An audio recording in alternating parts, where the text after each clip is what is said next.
much for such a wonderful introduction.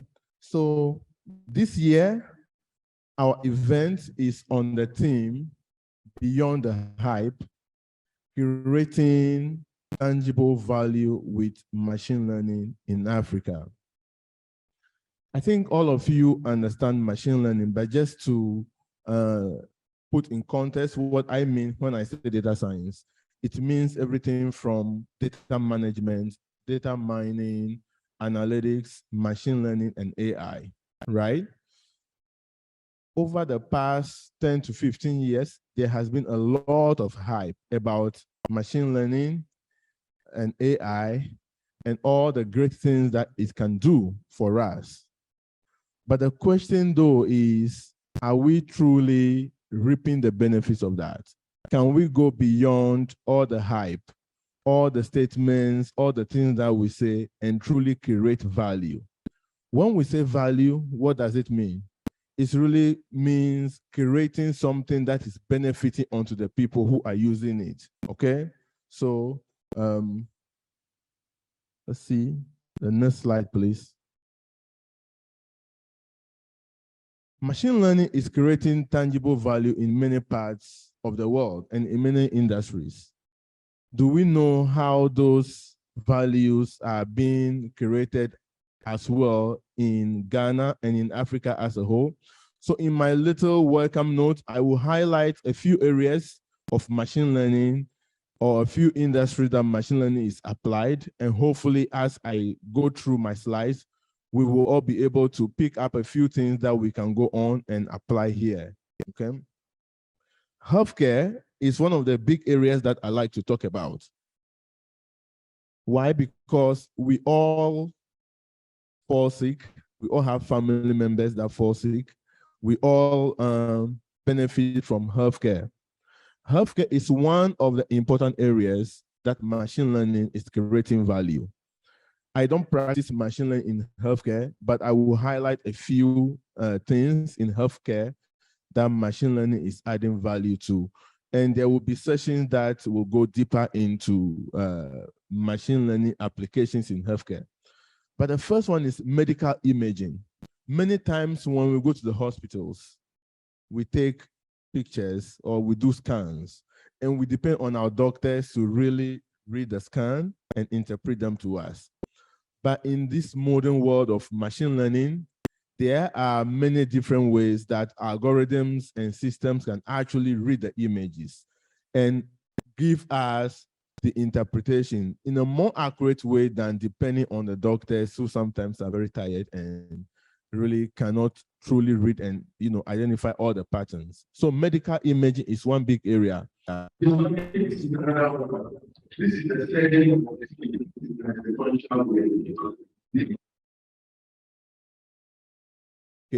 of machine learning to analyze genes of individuals to create customized medications for them. So healthcare is a big area. Drug discovery is also another big area of machine learning application in health. So I don't know if you guys know this, but it takes about 12 years on average to get a medication from experimental stage to the pharmacy. So think about that for a moment. 12 years. What that means is that people who need that medicine to survive will be dying or will be suffering until that medication is ready. One thing that machine learning is doing is to accelerate that drug discovery process. So experts are using algorithms and simulations to really simulate based on individual profiles of people, chemicals, and are now able to accelerate the drug discovery process.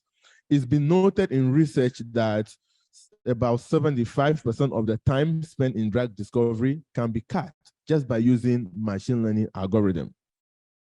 Early disease prediction is another one. If you have doctor friends, they will tell you that if you can save 5 minutes of certain diseases, if you can know in advance, just 5 minutes in advance, you can save lives, right? So these are some of the ways that machine learning is creating value in the health sector.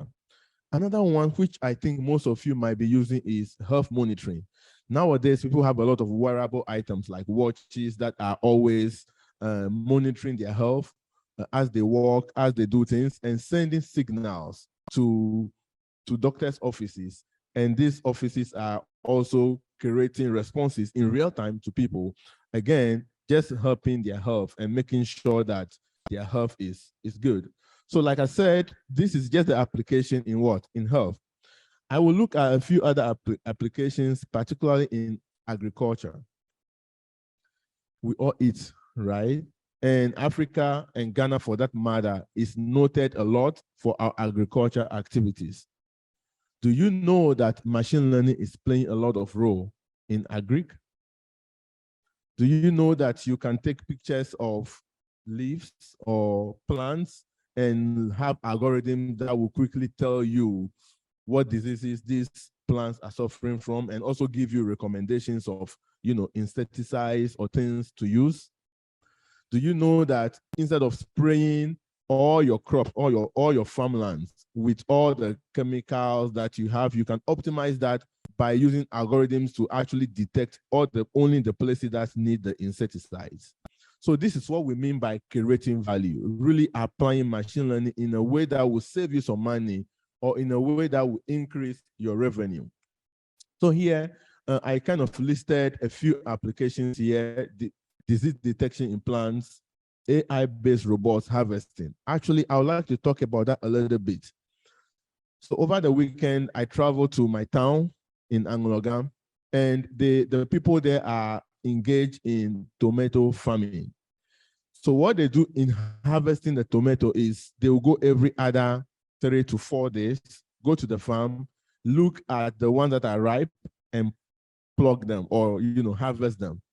What about you have a system that is a robot that is using AI, some image detection algorithms, and then the system goes to the farm, see whatever is red, and plug it. Look at all the savings that you do, all the time savings and all the labor savings. AI-based robot harvesting in agric is very popular in many places of the world. Soil management is another one. Many times, if you think about the agricultural process, is you prepare the land, you grow the crops, you water them, you maintain them, and then it's harvesting time. Soil management is one of the key areas that agricultural machine learning, or what we call smart agriculture, is playing a big role. And I encourage all of you to find something in all of these areas and start adding value to machine learning and creating tangible values with machine learning. The next area that I would like to highlight is in government. Who knows that AI can play a role in government or in public administration? How many days does it take for us to get a Ghana card? Why is that the case? It's because we have very inefficient operational processes. What if we could automate all the processes using algorithms? Even if it's background verification, if it is just identity verification, if it's just how to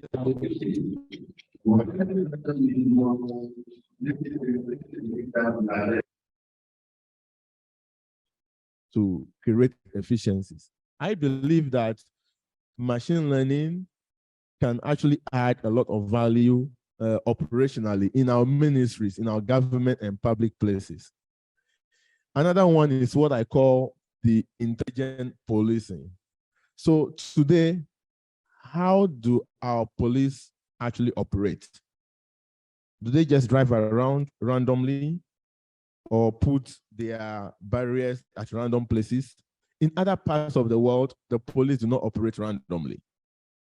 They look at the crime history of all the places. They look at the time, the season, or even the time of day, as well as the day of the week where certain things happen predominantly in certain places.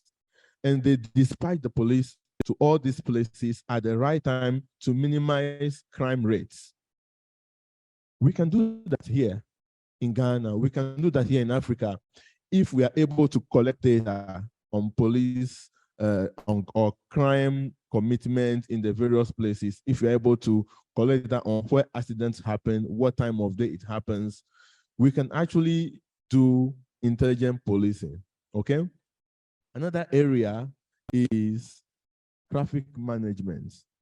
I was told by my team up there that a lot of people are calling and saying that they are in traffic. Well, that's true. We need more roads, but actually we can manage traffic intelligently. In other parts of the world, traffic data is collected every minute, and people know at every point in time what is happening in terms of traffic. And the traffic lights do not come and go randomly. They are all using some algorithms. These are all areas that I believe that artificial intelligence or machine learning can add a lot of value. I will go on to highlight some of the application again of machine learning in educational sector. We have been taught to believe that we all need to write the same exams. We all need to go to the same, we go to school. We were taught by the same. This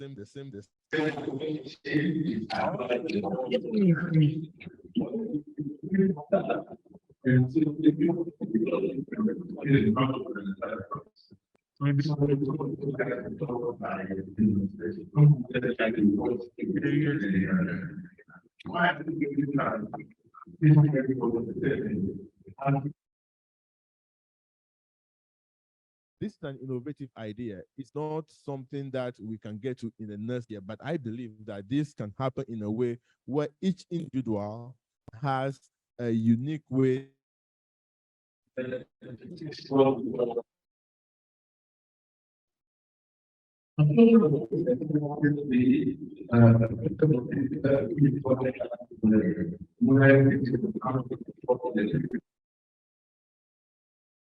content to come based on your performance. So if you perform very smartly, you go and climb and climb. That is adaptive learning. These are all things that machine learning is empowering in other parts of the world, and we in Ghana can take advantage of it as well. So all the areas that I've described so far, machine learning applications in health, in agri, in government, as well as in education, these are not areas that I practice machine learning. There is a whole lot to do with machine learning in retail, which is the area that I have spent the past 30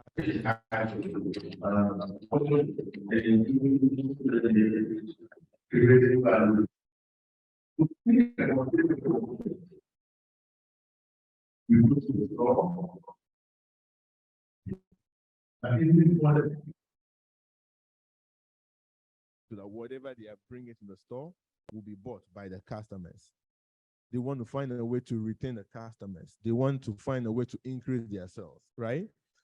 Retail has really a lot of applications. Number one, demand prediction. Demand prediction is one of the big areas that machine learning is playing a role. The problem looks very easy, but it is very difficult to solve. I have been solving the problem of demand prediction for many years. Each year, we try to improve our predictive power. If you're able to predict very well, what happens is that you have the right amount or the right quantity of the goods in the store at the right time for your customers. If you don't predict the demand very well, what happens is you have a lot of things in the store, people are not buying it, and you have spoilage, or you have to mark them down. So you see clearance sales here and there. They don't really like to do clearance sales. One of the reasons why clearance sales happen is that we have a lot of stocks and we need to sell them. They are occupying space and companies are losing money. I can tell you one company that I did this for, we end up saving about $7 million just in 1 month. okay, just in 1 month. So when I talk about creating tangible value, that's an example of that. If you predict demand very well, you have the right amount of product at the right time, avoid spoilage, you will save money. On the other hand, if you have customers coming and they are not finding what they want, you make them annoyed, so they won't come. So you can't say, well, let me only bring only a small quantity. That is why demand prediction is very important. Price formation is another area that machine learning is applied as far as retail is concerned. When you make a new product, how do you set the price so that it's not too high or too low? How do you make sure that the prices that you are putting there, people can actually pay for it and you will make money? So price formation is another important area. Logistics and merchandising. Let me talk about logistics for a moment. Supply chain. So we buy products, many products are bought from China or are manufactured in China, and they are transported through different ports or harbors or aeroplanes all the way to wherever they are being sold. You can randomly do that, but you waste a lot of money and you spend a lot of time. But you can actually apply algorithms and do that. So if you think about people like Amazon, people like Walmart, all these huge and big retailers, they are leveraging machine learning algorithms for their supply chain management. And we can do that here too. The other time I walked to Melcom and I asked the cashier a question. Why are things the way they are here? And they said, oh, my manager didn't bring this. I'm like, it didn't look to me like there's any rule governing how we operate here. I think that it's time for us, we the young people, to go into those stores, suggest these ideas to the leaders, demonstrate them, and actually help them save money. Another area that machine learning is playing a big role in retail is personalized offers, or even personalization, the way it's called. If you have ever shopped in Amazon before, you will see that after you finish buying something, they will tell you that these two things are frequently bought together. Or they will tell you that people who bought this also bought that. Okay? It's been said that about a third of Amazon's revenue is just based on product recommendation, based on each individual's buying habits alone, which means that personalization plays a big role, right? You don't want to be receiving emails and marketing materials from retailers that are not customized to you. In many places, they talk to you personally, even though it's all automated. We don't have people really creating those emails to you. It's all based on algorithms. And we can do that here as well. Like I said, I can go on and on and on about machine learning applications in retail because this is why I spend most of my years. Localization, optimization, document work automation, and prediction. These are all areas in retail that machine learning is playing a role. But beyond all this hype, the question I want to be asking as I speak is, what are we doing here, or what can we do here to really use a lot of these things beyond the hype? Okay. Another big area of machine learning application is in the area of finance, in the financial sector. So we all go to the bank. When we go to the bank, we deposit money, we withdraw money, we do several things. Machine learning is playing a lot of role in the financial sector as well. There is fraud detection, there is cyber security. All of these things use machine learning. Natural language processing, which is basically used to translate languages. These things are all being used in the banks, okay? So how do you forecast how many people will come and withdraw money in your bank every day? There are forecasting models that are doing that for the banks. You can go to the banks, and when you want to take a loan, how would they be sure that you will pay the loan back? There are default prediction models that can be used. If you go to the banks and you want to actually buy an insurance product, so financial services also includes insurance, and you want to buy an insurance product. Today, I believe there's flat rate for everybody. So if you have to buy a car insurance, they would tell you, well, this type of car costs this amount of money. But when I want to buy insurance in the US, I will be asked to fill several forms. Immediately, I put my driver's license number there. They will already put all the information. They will look at my driving history. They will know if I have been involved in accident in the past. They will know which area I live. They will know the area that I live. Do they have a lot of accidents happening? So they will give me a unique price based on my own profile. Okay, so insurance pricing is one of the areas that algorithms and machine learning is playing a role. Not all of us have to pay the same amount of premium for insurance. So for doing that, people are very gentle and very concerned when they are driving, because if they've involved in accidents, the next time they go to buy insurance, the insurance premium will go high. So you see how this is improving the lives of people overall.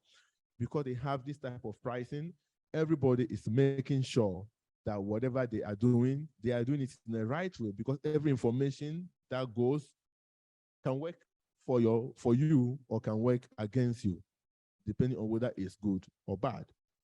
So insurance pricing is one of the areas, or even modeling what is the likelihood that an accident will happen or someone would die for life insurance people, or even for health insurance, so that you can charge your price and have the premium set in the right way. These are all areas where machine learning can play a lot of role. Again, it is not only about enumerating all of these things. It is about thinking through this, finding opportunities in your various workplaces, or even having your own startup, picking one of these problems, developing solutions that will help you solve these problems and actually create value for your users. Okay. So, given all the things that is happening, or all the benefits that machine learning can provide, what is Ghana doing? What are we doing here to also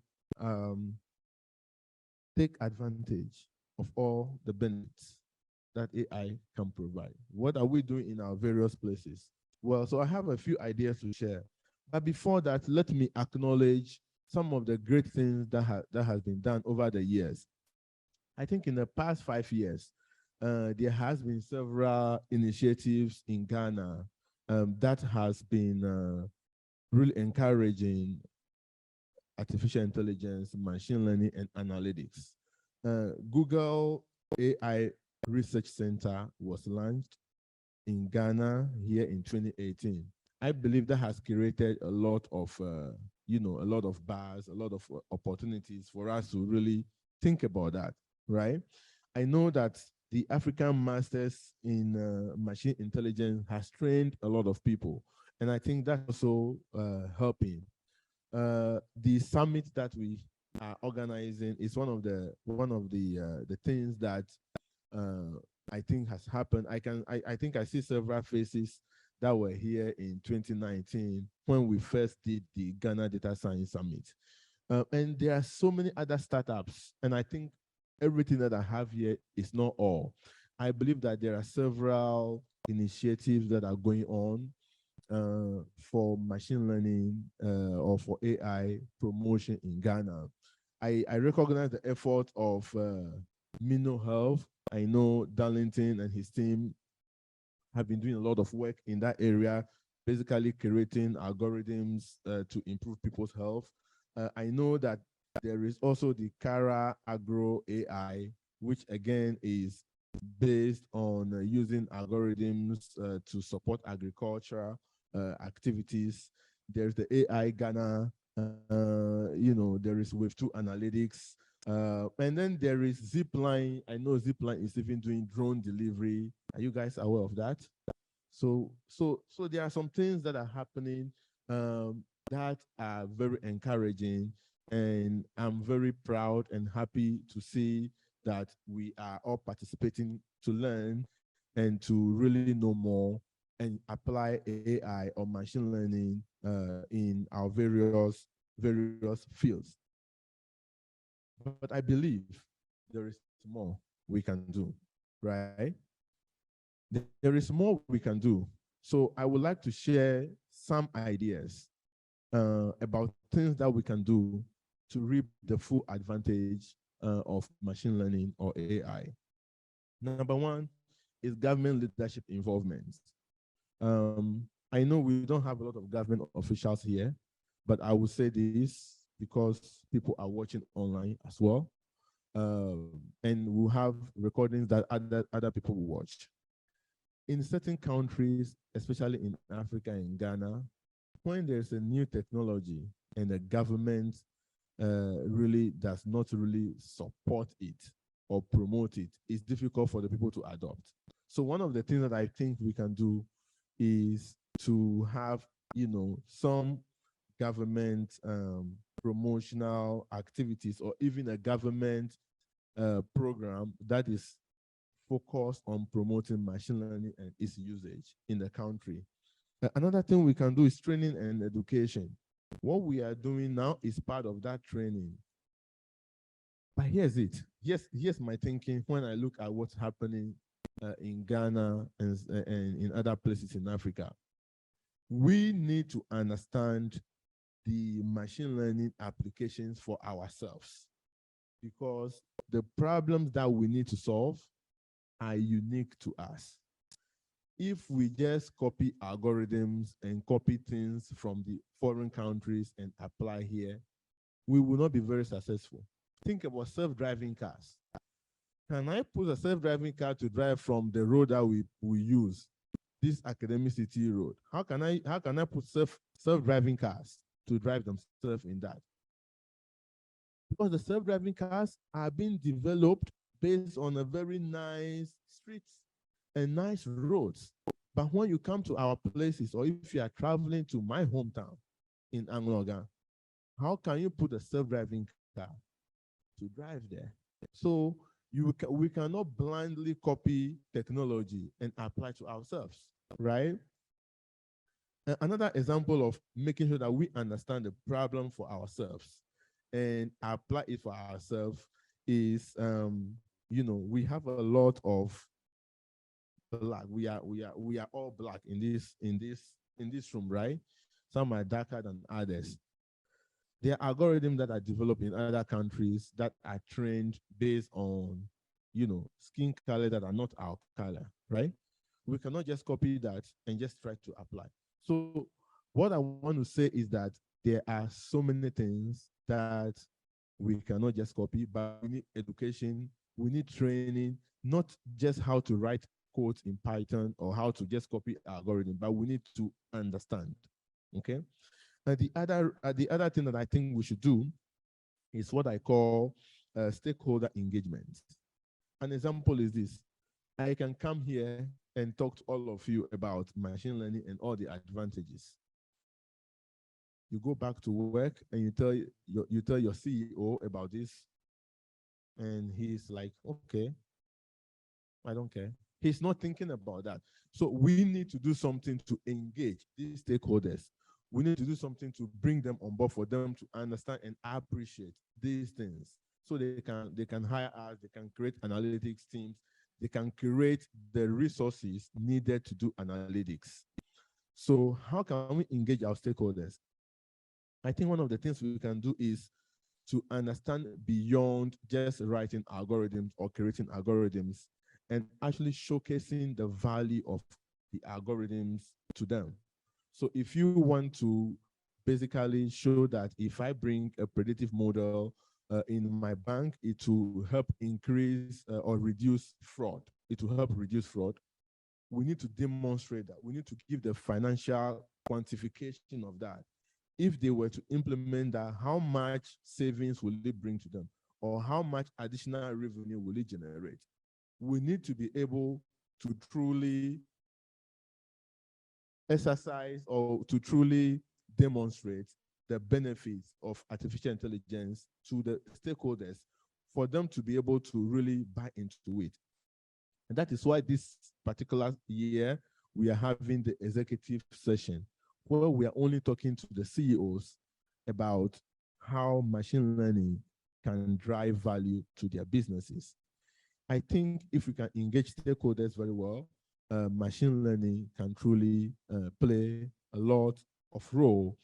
And then the industry academia partnership is another important thing that I think we should do. Industry academia partnership. I put that here as part of the things we need to do. What do I mean by industry academia partnership? We can arrange with some institutions where students are working on real problems, okay, for those companies so that they are having practical experience. I can tell you that when you are doing machine learning in practice, you don't have a clean data in Excel that you have to analyze. You have data in software systems. So you need some data engineering skills.